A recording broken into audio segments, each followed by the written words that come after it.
Texas. It's like living in a new country. But 10 years ago, that's how John found himself as he began his first paid political job. In 6 months, not only would he learn about grassroots campaigning, but something that didn't involve campaigning at all. Tonight, John invites you to discover that lesson, including what makes Texas the best place on earth. With a speech entitled, "What is Texas?" Please welcome John Lithner.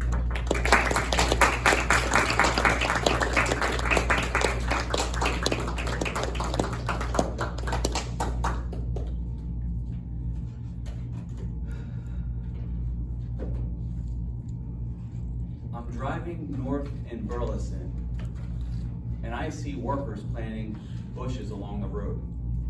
I'd been in Texas for just 3 months, and it was August 2014. I'd never lived outside my home state before.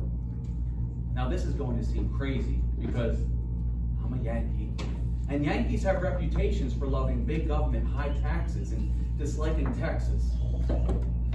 Believe it or not, I came to Texas to help it.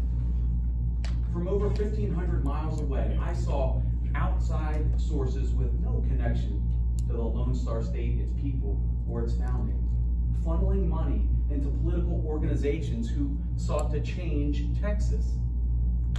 If successful, I thought they'd transform Texas into something un-Texan. I rejected this, and the Abbott campaign hired me to be their field rep. You know Texas is in trouble when they hire this Yankee. However, I was real strategic in hiding where I was from. That's why I crossed the Arkansas-Texas border in an electric blue Honda Civic with yellow New Jersey tags.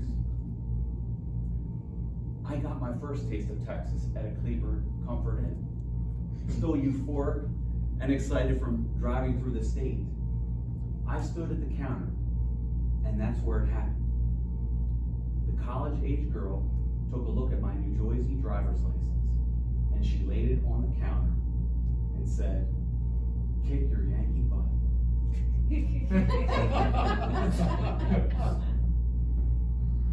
I got quiet. I couldn't believe she said that. Actually, if she hadn't have said that, I would have thought she liked me because she couldn't stop staring at me in the days ahead. One of the things I always wondered was, what is Texas? What made it reach into my heart and fill me with awe, wonder, and deference? What made it stand out among every state in the Union? With that in mind, my Texication began at a party meeting in the city of Granbury. While I passed around my clipboard inside the annex building, someone got my attention. I turned to my left and around, and that's where I saw her, flanked by her young granddaughters. She began talking to me about Texas. Now, Joysians have zero pride in their state. Known for marshlands, a turnpike, and a bad reality TV show. Most people from Joyce would rather say they're from Pennsylvania or New York, which probably doesn't make it sound any better, does it? Then she asked me this question. Did you know that Texas is the only state where it's written in its constitution that its flag can be flown at the same height as the American flag? As she spoke, I noticed something in her face. She beamed with pride. She glowed. How she spoke stunned me. I'd never heard someone talk with so much pride about her state before. However, this wasn't the only time I'd seen Texas pride. Knocking on doors that May, I hopped out of my car, which was the size of a box of Pop-Tarts. With my cell phone, my campaign literature, and campaign t-shirt on, I walked up to the first door on my list. And that's where I saw it.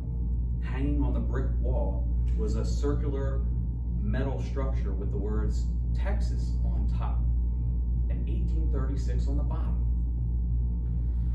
Then there were other signs of this pride at literally every house. There was a star etched in the glass front door. I even saw the outline of Texas carved in the cement walkway. And then there were Texas-shaped flower ornaments in flower beds. One afternoon, outside of party headquarters, a truck zoomed past me. Looking at the rear window, that's where I saw it. It was something I'd never seen before. It confused me. It was a bumper sticker with the words, Native Texan printed on it. And I thought to myself, what the heck does that mean? Native Texan? I thought Native American? Eventually, this pride in Texas led me to believe that you could grab 7 out of 10 Texans and they tell you they love Texas. There was only one word to describe that moment. Harmony. That's why I'm here, driving north in Burleson, and I smirk at crews planting bushes along the road. It made me think of how local governments begin beautification projects. And I thought to myself, governments don't make a city beautiful. People make a city beautiful. Then I reflect on my time in Texas. The gal from Granbury who glowed. The circular ornament hanging on the brick wall with Texas inscribed inside it. The star etched in the glass front doors. And the Native Texan bumper sticker. That's when it dawned on me. What is Texas?